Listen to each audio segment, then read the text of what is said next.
I keep my goals to myself, cause whenever I share it with folks, they get a look upon their face and their memory floats to a time where their goals and the stars ain't... What's good? It's your boy Jay, that's me. Let's get into AEW Dynamite Maximum Carnage from January the 14th, 2026. It was an okay show. I did like the opening match between Darby Allin and Pac. That was kind of fun. And then the main event, MJF versus Bandido for the AEW World Championship. That was fun too. So it was an okay show, but the middle was not a good show. The middle part of AEW Dynamite just was not a good show. Before we get into the review, we have some news and notes to take care of. Note number one, Will Hobbs is no longer with AEW. He is apparently going to go to WWE imminently, which is great. So I'm happy for this because I'm pretty sure Tony Khan probably offered Will Hobbs a substantial amount of money, and Will Hobbs turned it down. He probably said, no, I'm going to focus on my career. I think Hobbs is in his 30s. I think he's like either early 30s or mid 30s. I think he's early 30s. I think he's like 31, 32. I could see him going to NXT and killing it there, which is great. They need him down there. He'll do well. This gives me massive hope for NXT. We've got Keanu Carver, and now we got Will Hobbs. I'm pretty sure Will Hobbs will probably show up on next week's episode of NXT, which will be great. I'm pretty sure he'll get a phenomenal reaction. And I'm happy for Hobbs. Hobbs has deserved better. AEW just used him as just a henchman for most of his time in AEW. He was in countless factions, from the Ops to the Don Callis family to Team Taz. So that's all he did during his AEW career. And good on Hobbs for leaving. I'm proud of him. The guy's going to do amazing things, and I am ecstatic for him. Another bit of news and notes. The Rascalz are no longer with TNA. They have officially signed to AEW. This was mentioned on Twitter, and then this was also, I think, mentioned on the show as well, but I wasn't paying attention. But I did see it on Twitter, so that's fine. I don't see the Rascalz doing anything worthwhile. This is just them just going just because I guess they're going to get more money, which is fine. I'm pretty sure that Killer Kelly, the wife of Byron Reed, is going to probably tag along as well. TNA was not able to retain the Rascalz nor Killer Kelly, which is fine. It makes sense. But the Rascalz, they're not going to do anything on AEW television. They're not. They're going to be featured for a few weeks, and then they'll probably just either just go to Collision, and then they'll probably work on the pre-shows of pay-per-views. And that'll be it, you know? Like, look at the talent that they've already taken from TNA and look at where they're at. You know, Josh Alexander, Speedball Mike Bailey, Kevin Knight, Deonna Purrazzo,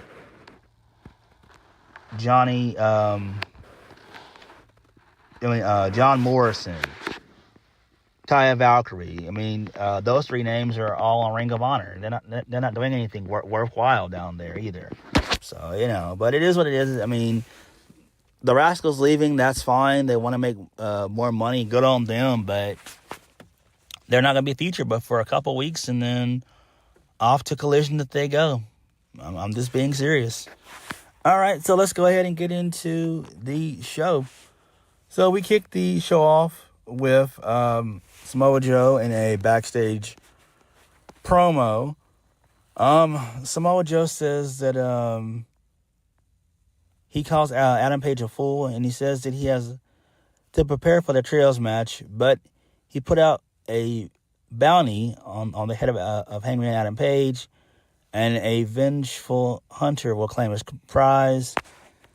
And so Brian Keefe comes in to talk trash. We haven't seen Brian Keefe in months. I'm pretty sure he's just been locked up on Collision for months. We haven't seen him in a while, so whatever, who cares? Moving on from that, this leads us into the first match of the night.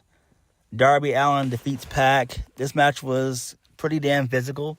So Darby attacked Pac early on in the match. He went on the balcony, jumped off, took Pac out from there.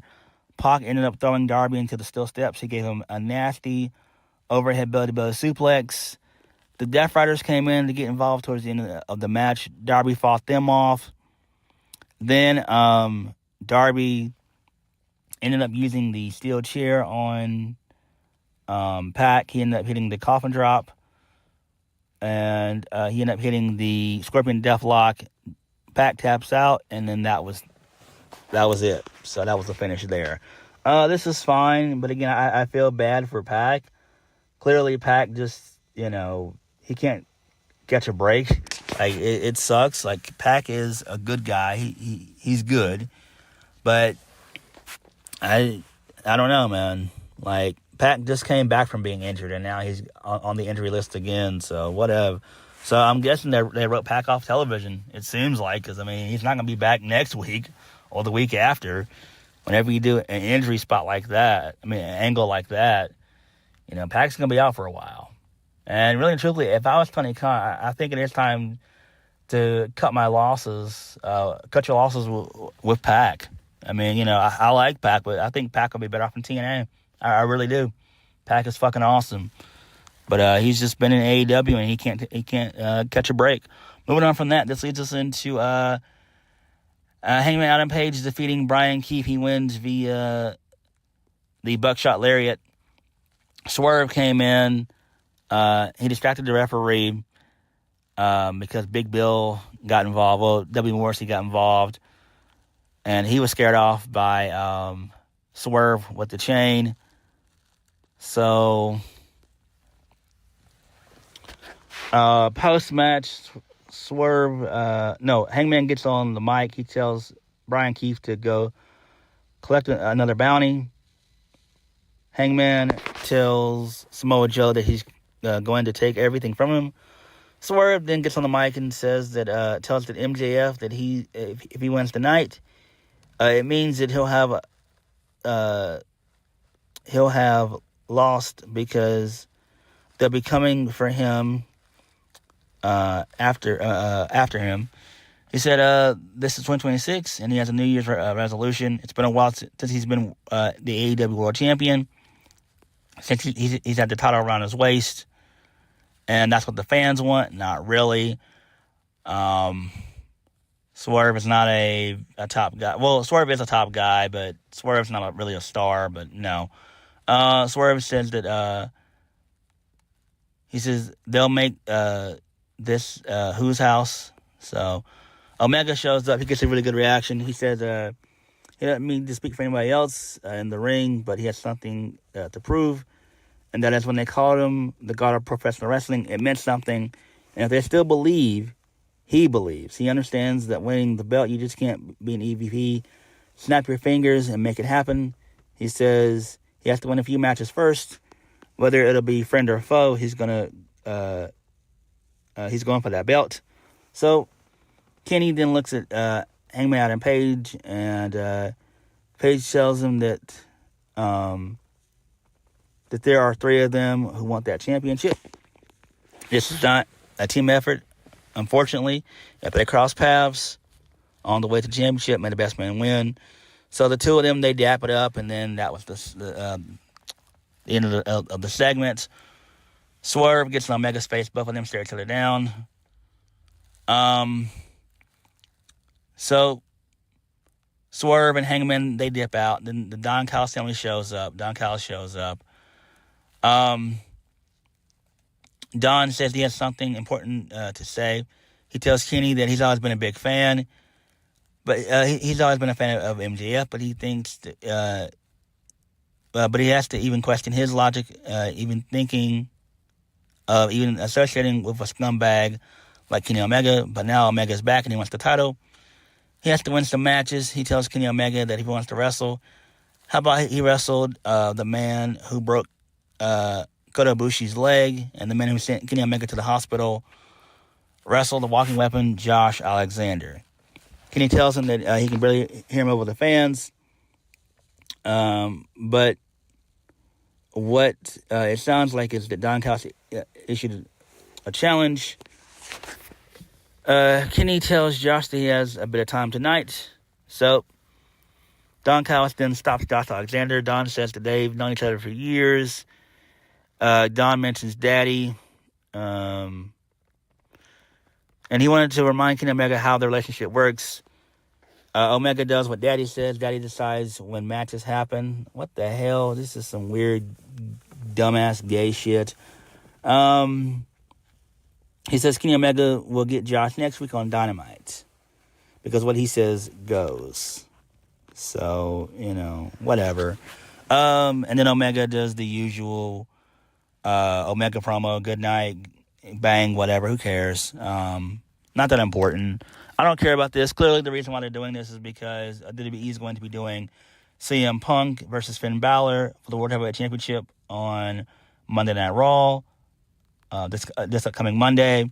And so, AEW wants to piggyback off of that, where they're having two veterans of their own in Josh Alexander and Kenny Omega going at it. So I assume this is going to be the main event next week, more than likely, and who really cares? Who really gives a shit? We all know why Josh Alexander signed up to sign with AEW, and that was to go up against Kenny Omega, and he gets his wish. So next week will be Josh Alexander's WrestleMania, I guess. And then after he loses to Kenny Omega, Josh Alexander is going to fade into obscurity. I'm being serious, so whatever. Moving on. Brodie King, he's backstage with Renee Paquette. So Jonathan Cruz comes in, the guy who got beat up by MJF. Brodie King tells him he'll see him in the ring. Whatever, I don't care about this. Moving on. Brodie King defeats Jonathan Cruz with the Gunzo bomb. I don't care. Moving on. This leads us into a video package for MJF and Bandido. Pretty good stuff there. Moving on from that. Then we get the Fatal 4-Way Tornado Tag team match, which is the Young Bucks, Matt and Nick Jackson, the Gate to Agony, a.k.a. the Man, Leon and Bishop Khan, and then Jet Speed, Mike Bailey, and Kevin Knight, and the Don Callis family, Dole and Davis, Mark Davis and Jake Dole, a.k.a. Jake Something. I feel bad for Jake Something. Even though they won this match, it's fine, but I don't care about this. Jack Perry got involved in this as well. Taste off Ricochet. Whatever. So the Don Callis family, they win. FTR, they come out, and then they get into a brawl with the Don Callis family, and then they're separated by security. Who gives a shit about this? Moving on, we get a trios match with the women, Babes of Wrath, Willow Nightingale, Harley Cameron, and Chris Statlander versus the Triangle of Madness, Thekla, Julia Hart, and Sky Blue. I don't care. I didn't watch this, and I didn't watch the Fatal 4 tag team match. Who won this match? I would assume probably the baby faces. Yep. No, the heels win. So the Triangles of Madness, they win. I don't care. So who cares? Moving on, this leads us into a backstage segment involving Jet Speed. She's going to have a quick backstage interview with Jet Speed. So Swerve shows up. He tells Mike Bailey that they have to wrestle one day. And then he tells Kevin Knight that his time's coming. So Swerve walks away. Hangman comes in. He says that they might have lost tonight, but this Saturday he'll take the Trios Tag Team Championships with Jet Speed. So I don't care about this at all. This is just a set up stuff for Collision. We already know that the Ops are going to lose anyway. Who cares?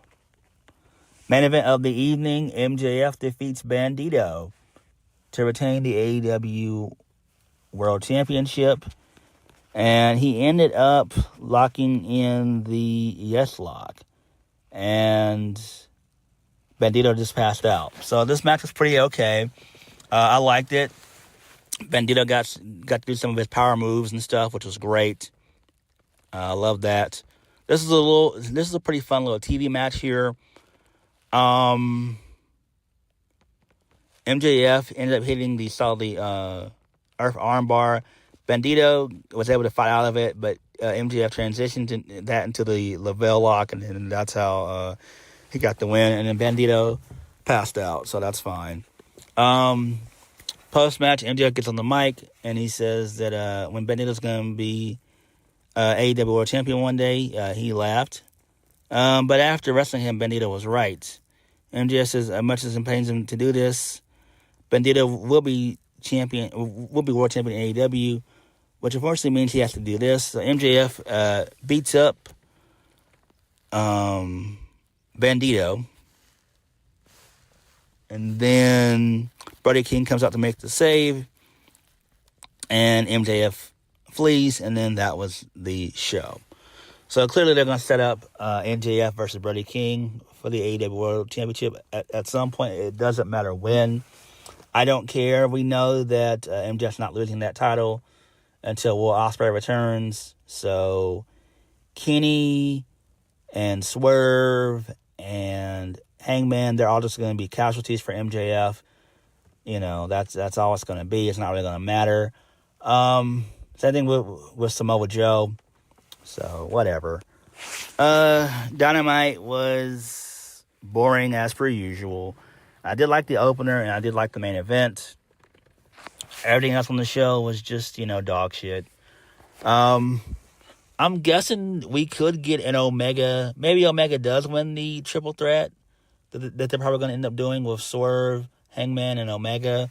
So maybe Kenny wins that, and then because I do think that we're probably going to end up seeing Swerve turn heel, because he got kind of pissed when Omega came out. So it seems like they might turn Swerve heel, which is fine. Swerve does his best work as a heel, if we're being honest. So we'll have to wait and see how that plays out. But Dynamite was okay, I guess. But what did you guys think? Like, comment, subscribe. Peace.